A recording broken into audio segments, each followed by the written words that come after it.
Chapter 5, Section 1, Spain's Empire and European Absolutism. Vocabulary for this section are Philip II, Absolute Monarch, and Divine Right.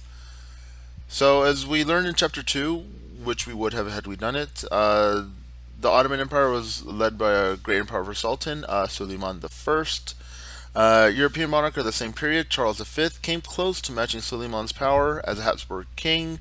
Charles inherited Spain, Spain's American colonies, parts of Italy, and lands in Austria and the Netherlands. As the elected Holy Roman Emperor, he ruled much of Germany. It was the first time since Charlemagne that a European ruler controlled so much territory. A powerful Spanish empire. A devout Catholic, Charles not only fought Muslims but also opposed Lutherans. In 1555, he unwillingly agreed to the Peace of Augsburg, which allowed each German prince to choose a religion for their own territory. Basically, the prince, if they chose Protestantism, everyone in his area became a Protestant. If he chose Catholicism, everyone in his area became a Catholic. Thank you for making the hard choice, Mr. Prince. The following year, Charles V divided his immense empire and retired to a monastery. To his brother Ferdinand, he left Austria and the Holy Roman Empire. To his son Philip II, he inherited Spain, the Spanish Netherlands, and the American colonies. Philip II's empire. Philip was shy, serious, and, like his father, deeply religious. He was also very hardworking, but he would not allow anyone to help him, and he was deeply suspicious and didn't trust people for very long. As his own court historian wrote, his smile and his dagger were very close. Perhaps above all, Philip could be aggressive for the sake of his empire.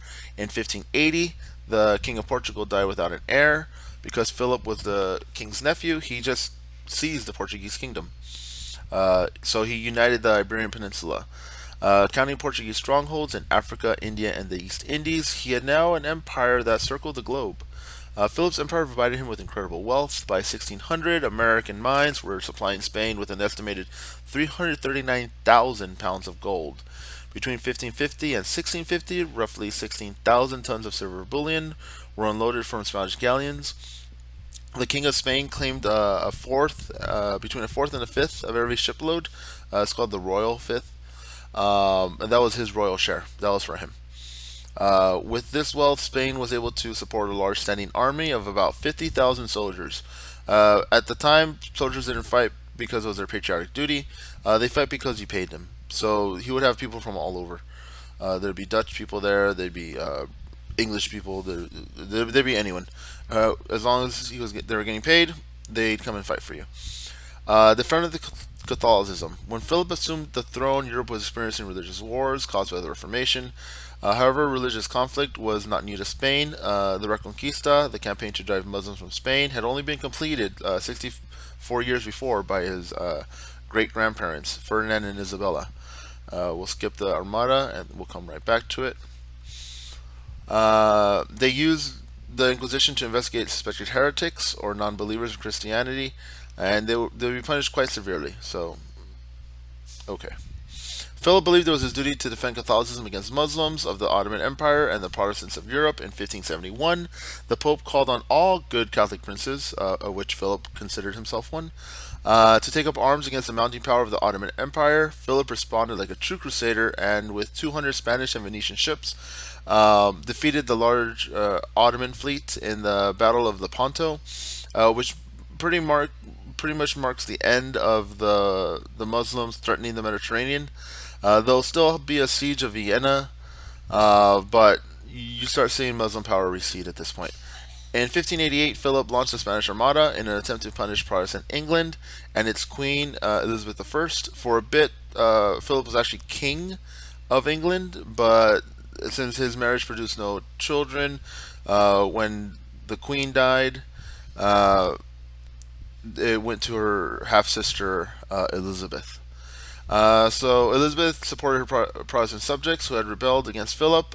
His fleet was defeated. You'll see here the Spanish Armada leaves Lisbon in May 1588.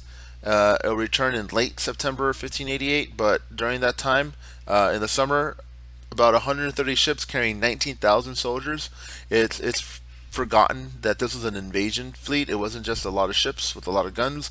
They were going to land and they were going to take over. But bad weather and pretty good seamanship by the British prevented that, and many of his ships just ran aground, uh, being chased across Scotland and Ireland before they made it back to Spain. So moving on, and here you can see some of the battles that from late July, early August, as the Spanish were just harassed throughout the whole time.